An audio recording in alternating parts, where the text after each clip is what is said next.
guys, welcome back to my channel. दिनैनि video जागोन आयं मोनाव ओंखाम जाहैनो नागिरदों आरोना ओंखाम जानो लिंहरदों ओमफ्राय आं दायो नायलांबाय थादों नोंथांमोना नायनो इन्ट्रेस्टेडब्ला नायलांबाय थादों गोथावसोमोन बाजै मोजां रसगोन नांमोन नानि फैसाबो दंखायो गरमखाय भिडिअ खालामनो गरम थांनानै ओरैनो होलांनांखायो नों नानि इखौ हमनांगौमोन नानिया हमनो रोङाखै नानिया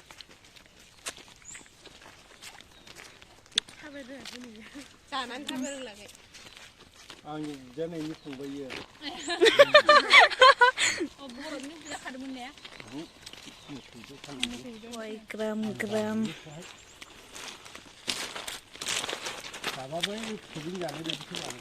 नै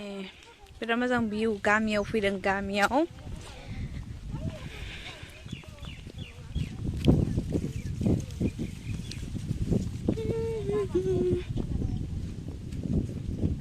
दिनैहाय प्लाम सानडेमोन गिर्जा गखांना जों जमा जमा फैदों आरोना आयं मोनाव थांसै दायो थाबायगासिनो सान्दुंथार बे सान्दुं ने जामाय दर्शन आबै आथि मंगला आंनि आबैसो सिख्ला आबै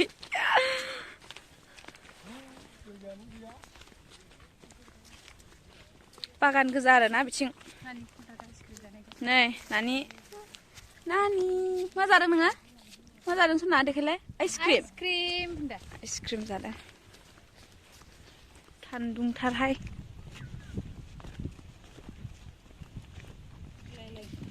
बिरलायलाय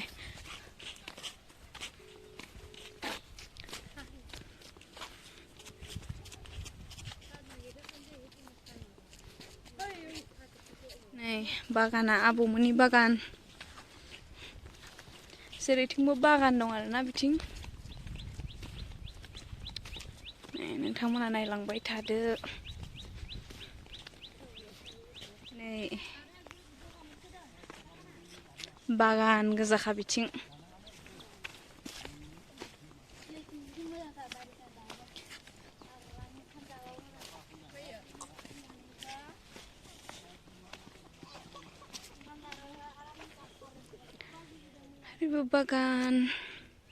ओरैबो बागान गोजा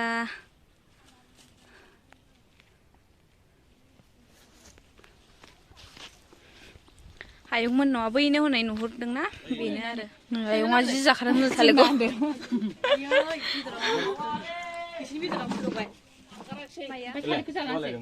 थालिर न'नि थालिर ना आयं मायो थालिर न'नि थालिर औ आस्ते आस्ते जा बाबु लाजा बाबु जि नायदों केमेरायाव नायो बियो गावखौ गिदिराव नुबाथाय बांसिन नायबावो नै सना नै आंनि गस्लाखौ माखौ नायबाय बाबुआ सामब्राम दासो हाहां नागिरदों संफानोसै लगायखांबाय फ्राय खालामसै आं बेखौ दायो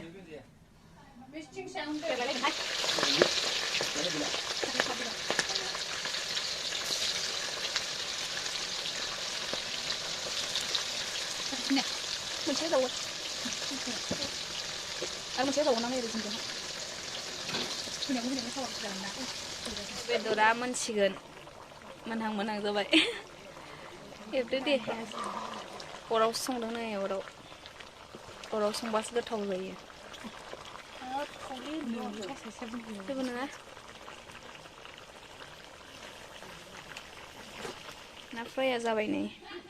जाथावथाव गोजा नुलायखाबायहाय नै संदों नै गोदौआखै दालिया जि बुरजा संखाबाय दालिखौ फ्राय अमा बेदर आलु बिलाहि दालि ओरै ओंखाम रेडि जाजोब्बाय दायो जानोसै